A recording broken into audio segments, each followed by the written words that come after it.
Sampai kiamat kurang 2 hari sekalipun, gak bakal banjir Sumatera dinaikin jadi bencana nasional. Lo tahu kenapa? Karena kalau statusnya naik, itu bukan sekadar urusan air, itu urusan siapa yang bakal kebongkar. Dan yang kebongkar itu bukan sembarang orang. Itu orang-orang yang udah puluhan tahun makan dari tanah yang bukan haknya. Orang-orang yang selama ini sembunyi di balik jargon pembangunan, padahal kerjanya ngelucuti isi bumi kayak maling di tengah malam, naikin status banjir. Sumatera jadi rencana nasional tuh sama aja, kayak narik tirai panggung pas pemainnya lagi telanjang. Begitu tirai itu kebuka, selesai semua kedok. Lo bakal lihat pejabat yang tanda, tangan izinnya lebih cepat dari gerak jempol influencer.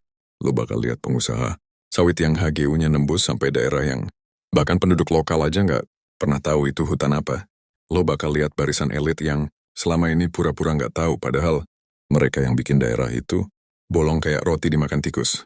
Ini negara punya pola, bencana yang aman dibesar-besarin itu bencana yang nggak nyentuh uang orang besar. Begitu nyentuh sesuatu yang punya jejak finansial, punya jejak konsesi, punya jejak korupsi, langsung dikerdilkan. Dibikin seolah cuman musibah alam.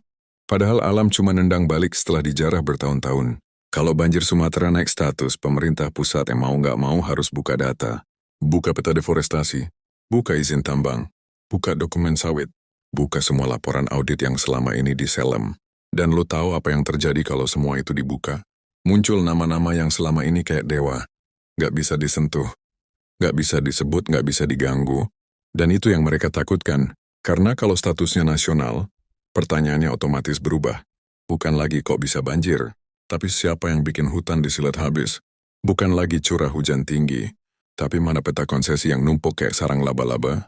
Bukan lagi ini bencana alam, tapi mana laporan reboisasi yang dananya habis tapi pohonnya nggak pernah nongol. Begitu pertanyaan ke arah situ udah, itu game over buat banyak orang. Dan lo bayangin kalau sampai banjir ini dianggap nasional, berarti BNPB harus ngomong apa adanya. KLHK harus ngaku seberapa parah kerusakan sungai dan hutan. SDM harus buka dokumen tambang yang udah jadi rahasia umum tapi pura-pura nggak ada. Pemerintah daerah harus jelasin kenapa izin bisa keluar lebih cepat dari hujan. Dan semua itu ngebongkar sistem yang udah busuk dari akar sampai pucuk.